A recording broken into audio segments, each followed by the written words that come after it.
Tu dois arriver à un point où tes ennemis ne peuvent pas t'atteindre. Quand ton ennemi arrive à te blesser, c'est parce que tu es à son niveau. Si tu es comme un avion là, comment il va faire pour te toucher? Il va prendre son caillou. Je suis contre toi. Toi, tu sais même pas, l'avion vole. Donc si quelqu'un t'insulte et que ça t'atteint, c'est que tu es ici et puis lui il est là. Tu es un peu en haut, mais il n'est pas trop loin de toi.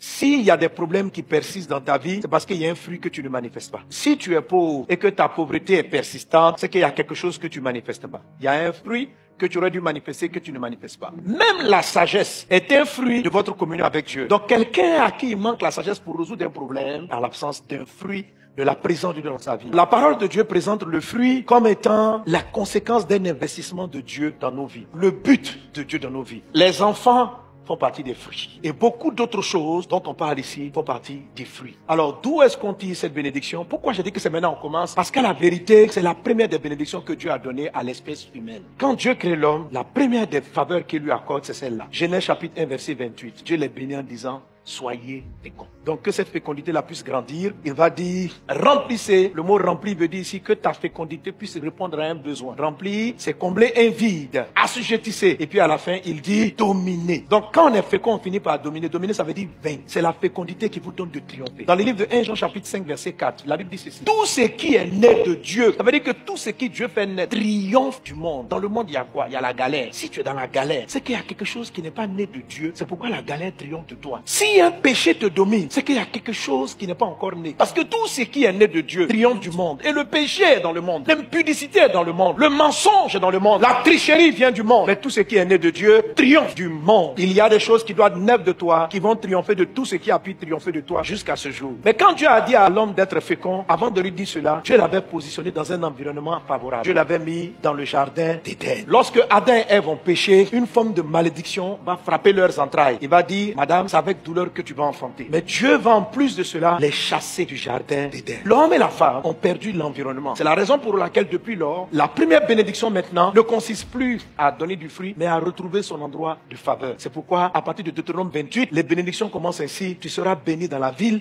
tu seras béni dans les champs. C'est-à-dire Dieu d'abord recrée l'environnement favorable avant de te rendre fécond. Il y a 12 grandes bénédictions. Les bénédictions vont suivre dans un ordre précis. La première, tu es béni dans la ville, tu es béni dans les champs. La deuxième, le fruit de tes entrailles, le fruit de ton sol, les portées de ton gros et de ton menu bétail, toutes ces choses seront bénies. Deutéronome 28, verset 4. La troisième, elle dit ceci: ta corbeille et ta huche seront bénies. Ça, c'est la bénédiction de la provision. La corbeille et la huche, ce sont des ustensiles pour recueillir ce dont vous avez besoin pour manger. Donc, ça s'appelle la provision de Dieu. Il faut que vous sachiez, ce matin même, je disais cela à un frère, il avait des projets. Puis je dis: mais il faut que tu commences à les mettre en application. Il me dit: j'attends. Je dis: j'attends quoi? Il attendait la provision. C'est une erreur. En Dieu, la vision vient avant la provision. Il ne faut pas attendre la provision pour dire je vais faire. Il faut décider de faire et puis Dieu t'accompagne. La provision suit la vision. D'ailleurs même, ça c'est la provision. Donc s'il n'y a pas de vision, il n'y a pas pro. Alléluia. Donc il faut avoir la vision pour avoir les produits. On dit: pourquoi tu n'entreprends pas? Pourquoi tu n'as pas commencé ton entreprise? Je n'ai pas encore l'argent. Non. Elle a la vision et Dieu va envoyer la provision. Si tu attends la provision ou dis maintenant que je suis milliardaire, maintenant que je suis millionnaire, que puis-je faire? Dieu ne fonctionne pas comme ça. Dieu te donne pas la ressource et puis maintenant tu vas choisir ce que tu vas faire. Tu choisis ce que tu vas faire. Tu prends le chemin de ce que tu vas faire et la provision vient par la suite.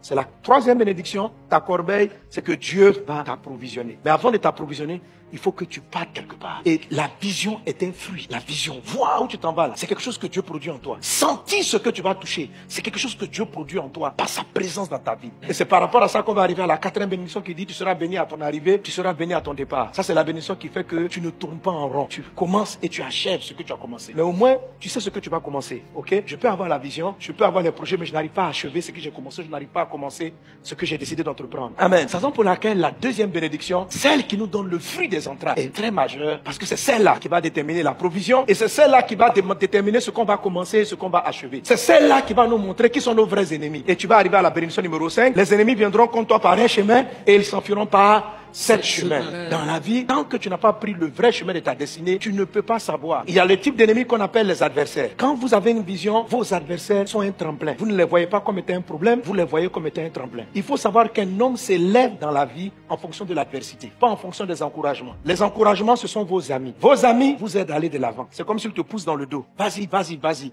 Vive les amis. Mais l'adversité vous aide à monter. en hauteur. L'adversaire, c'est l'ennemi qui t'attaque de front. Il dit, tu sais qu'il est contre toi, il est jaloux de toi et puis il t'attaque. Lui, c'est le ta vie. Aimez ces gens-là parce qu'ils vont faire monter. Ils vous aident à vous améliorer. Ce sont les amis de la hauteur de votre destinée. Même s'ils vous énervent, pour qu'un avion décolle, il faut le vent contraire. Tout ce qui va monter, c'est pas le vent de dos. Le vent de dos vous pousse à aller de l'avant. Je vous ai donné l'exemple où je devais sauter en parapente. Le moniteur m'a dit, il faut que le vent vienne fortement contre toi. Il dit pas le vent qui t'encourage, mais le vent qui veut te décourager d'avancer. C'est lui qui est le bon.